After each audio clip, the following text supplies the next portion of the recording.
All right, Ben. First of all, you're a 90-day newbie. You've been thrown into this world. How has it been so far? How would you describe your experience? I expected it to be pretty brutal. People are going to have very strong opinions, but I'm kind of made for that. So I'm good. I don't mind it. It also, serves my purpose of having a platform for the things that I care about, like the Michigan Lupus Foundation and raising awareness for people with lupus. There's good and bad in everything, but I choose just to really focus on the good. Okay, well, let's clear some things up because so many rumors are circulating. First of all, how did you get cast on the show? Did you apply or did TLC reach out to you? So there's a video going around where I'm talking about something completely different. One of my fitness pictures got put in a magazine. And so I was approached by another show, not TLC, but just some kind of random dating show. And I was like, no, that's no good. It just doesn't, serve my purpose. And I got a reputation and kids and it's just, no. So I said no to that one. But then not long after that, maybe a couple of months after that, I'm getting involved with this person online and it's becoming real. And I'm just like, man, this would make a perfect story that I would love to share for the entire world. And so I emailed TLC. Thank you for clearing that up because I was confused myself. It seems like a really simple answer. And I think anyone that actually saw that video could get it if they watched the whole thing, but people have got about a 5-second attention span. And so they don't get to the whole thing. Well, you say you joined the show for a larger purpose, but there are some people who think that you're here to pursue your modeling and acting career. What do you say to those fans? So my acting career consists of playing Tarzan like 8 years ago at a little family, community theater with my kids. We all, joined together. And I was just supposed to be like one of, the jungle, animals.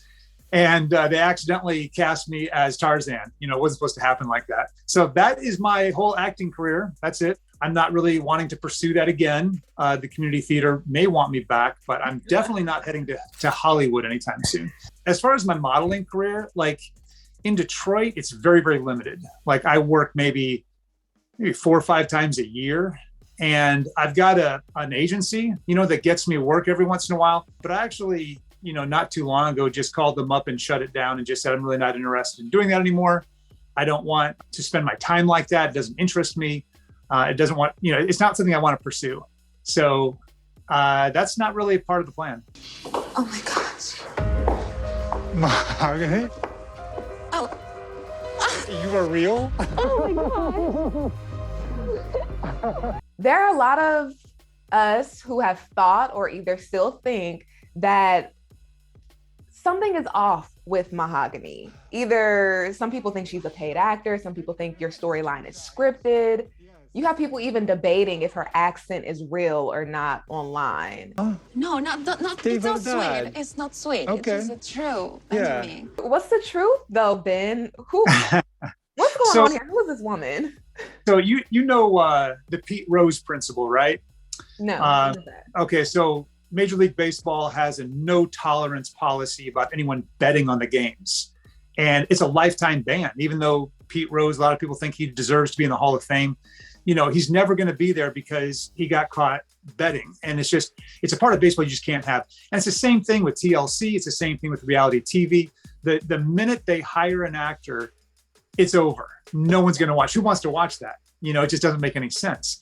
So TLC has a choice between finding someone in love, and there's thousands of applicants, or hiring a random person. Which one do you think they're going to do to protect, their name and to make sure that the viewers have the most authentic experience? It just doesn't make any sense. And I don't know how that's even a rumor that they hired us. How would they find us in a phone book? I'm not an actor. I think people are just trying to make sense of the fact that Mahogany is real. Because for so long, we were thinking, Ben, you're tripping. She's not real. And then she walks into the restaurant. Did producers have to talk her into actually meeting you there? No, absolutely not. So what happened was I'm talking to someone online and we get very, very comfortable with that context. Mm-hmm. And that's the context she's comfortable in. And then all of a sudden I'm coming to the country and she wants me there, but then she's scared. and it becomes very, very real to her. So it's just an inner conflict with her as to whether she wants to continue the relationship, because an online relationship is easy. You know, you can just turn off your phone when you're done and turn it on when you're interested. And a real relationship in person is a completely different thing. Well, for me, it wasn't. For me, my heart was just as full of joy and love and affection for her online or in real life. Now, for her, it was a different thing.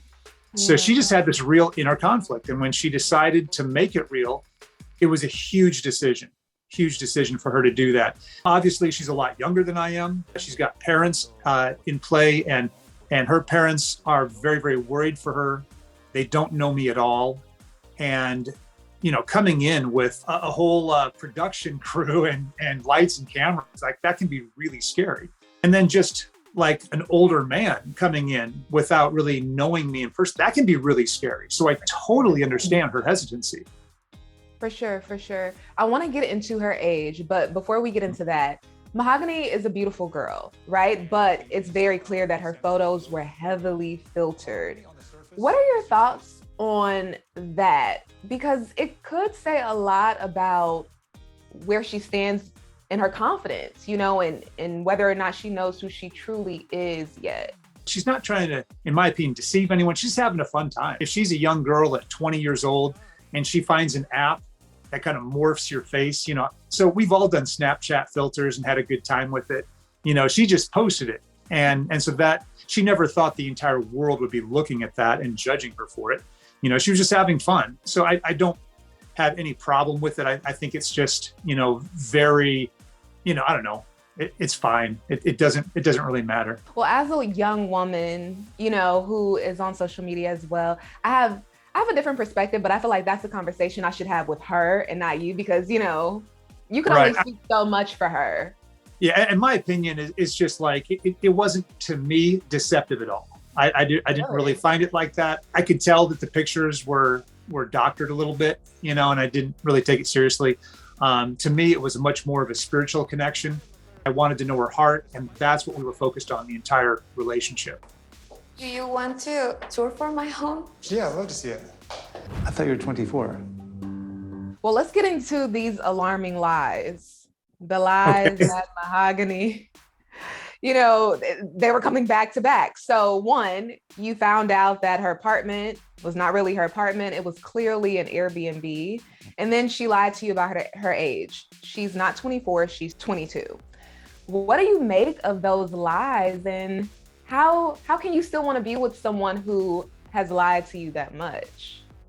So you have to kind of know the whole history, and there's never enough time, you know, in a 10-minute segment on TV to really get into it. So I'm here to tell you, I went back through all the texts to see how many times she lied about her age.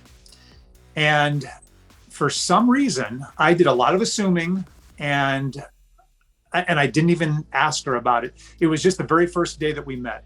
She said that she was 23 when she was 21. And it was within the first maybe 10 minutes of us even meeting, like, hello, I am a, you know, 23-year-old Peruvian girl. And so it was, and I wasn't even interested in pursuing her at that time. It was just literally the first 5 minutes. And that's the last time she even mentioned it. So I don't feel like she was trying to deceive me for months and months and months. We just didn't even talk about it. And then I looked at her birthday when I thought she turned 24. And sure enough, I never said, happy 24th. I never said, hey, you're 24 now. Like, we never even mentioned the age. It was just assumed. I just assumed she turned 24, but she didn't, like, you know, keep reiterating the lie. It was a one-time lie. And it's something that I would tell my kids. If you meet a strange older man online, don't tell him your social security number. Don't tell him your address. Don't tell him your age. If you do tell him your age, change it up, because you don't know if they're going to be a stalker or a crazy person. So not a problem to me at all. The house thing, I don't know. I kind of get it. Like, if you've got a guy you're trying to impress, you know, and you're, and I'm coming over to her country,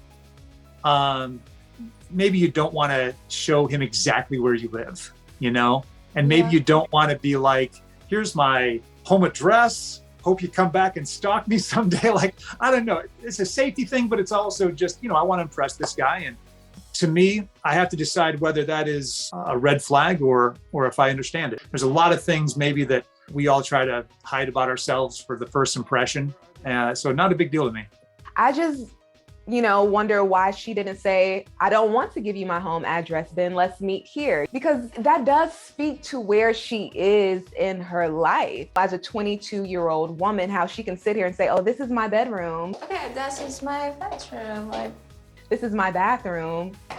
This is my bedroom. El baño. That doesn't make you feel funny? She was living there. She was actually living there, and she lived there for a couple months. Really? Because her bedroom was empty. I was like, is this a 24-year-old woman's bedroom? I'm sure that most of her stuff was at her parents' house. Like I said, I look at everything on the positive side, and probably too much so. Right, because because everything isn't always good, isn't always positive. I feel like everything is always working for our good, but you have to look at reality for what it is to actually learn the lessons you need to learn. You get what I'm saying? Absolutely. So don't gloss over the red flags then. I have a tendency to do that. If there is a major thing that I think is something we can't get past, then that's one thing. But if someone's just trying to have me show up and this is where they're living for a couple months, I wasn't asking a whole lot of questions. So that's on me for not pursuing it harder and more thoroughly. Okay. Well, let's get back to her age. This is a fan question. Issa wants to know, why is 24 okay and not 22? 2-year age difference. Yeah, and that really did have more to do with my kids. I don't, have a 24-year-old, but I do have a 22-year-old. So it just, I thought if she's older than my kids, it just psychologically, is not that big of a deal. And even that isn't that big of a deal to me as far as the age of my kids, because I don't look at it that way. She's a completely separate adult, and it doesn't matter to me if, my kids are that age. It's just something that kind of caught me off guard, and I had to think about it for a minute. But this has become so much more than age, and so much more than our differences. The things that we've been really focusing on are our commonalities. And so those so far outweigh our differences. And she is so mature and wise and intelligent that I haven't really felt that difference. OC wants to know, would you be comfortable with your 22-year-old daughter dating a 50-year-old man? Right. And, that's probably the number one question I've gotten on my social media. And they feel like that's the ringer. Like, oh man, if he can answer that. It kind of is though. I saw it. I said, oh, see, that's a good question. Yeah, absolutely. And I am very interested in Mahogany. I told her from the very beginning, I will not pursue a relationship with you if your father is against it. Your mom and dad both have to be on board, but your dad is your first protector. And if he says no, then it's dead in the water. There's no one that loves Mahogany more in this world than her dad. And so all the viewers out there that are so concerned for her and think that I'm, a predator and coming after a young girl, trust me when I say the dad cares more about the situation than anyone from the outside. And so if he sees that I am very, very healthy, which I find myself the exception, and I'm sure that's probably rationalizing what I'm doing. So I'll give you that. Bringing it back to your daughter, if your 22-year-old daughter. I would hope that the gentleman, the 50-year-old, would have the same exact rules that I have. And that is, he has to go through me. And I interview him, and I look at him, and I look at his health. I look at his viability. I look at his context. I look at his background. I look at his intentions. And, would there be a chance that I'd ever let them date? I don't know. It would really have to depend on the individual, but I'd look at every individual differently. But I would hope that he would give me veto power, because that's exactly what I'm giving Mahogany's dad. Right. So if a 50-year-old came up to me and said, I want to date your daughter, I'd say, let's sit down, let's talk about it, and let's continue this relationship for several weeks, and let me, discover who you are and find your intentions. And if you are not going to live with my daughter, and if you're going to go through me and do everything correctly and go through all the right channels and respect the family, then I'm willing to listen at least. Okay. How does your daughter feel about you and Mahogany, knowing that they are the same age? Is she aware? She's very aware. Mahogany cares almost as much about my daughter as she cares about me. How did she react to knowing her age or learning about that my dad is dating someone my own age? How did she react? Well, my daughter and I have such a strong relationship and such a good relationship that she trusts me. She knows that I'm not going to be not careful. She knows that I'm not going to put someone in her life that's not good for her. And she knows that I'm very serious when it comes to my relationships. I grew up in a fringe religion of a mainstream Baptist denomination that was very much like a cult. We learned about your childhood experience. You grew up in a very strict religious home. Do you think that has anything to do with you being naive when it comes to dating and being so, I guess, optimistic about people and overlooking red flags? Do you think that has anything to do with it? There probably is. I have been in therapy for a year and a half. I went through a dating time in my life that I just was not happy with. It was just not good. And I was just frustrated, and I was like, I never want to go through this again. And so I started going into therapy, and she said, you can't date for a year. And I ended up not dating for a year and a half. And I really took it very seriously because there's a lot of layers here. And when you're in the kind of context I was in, very ultra religious, my first marriage just was so disastrous that I felt like, am I just trying to start all over? And dating someone so young, is me trying to, just capture those years back. And I really don't think so. I would be willing to date someone who is in their 50s. And I have before. And I've dated, my last serious relationship was someone who was 39. It's not about the age to me. I met someone whose heart and whose soul is just so beautiful, and someone that I could just connect with in such a different level that I just didn't want to let that go, and I wanted to pursue it. And so I pursued it. Unfortunately, I pursued it for millions of people to watch, and that has been very, very difficult.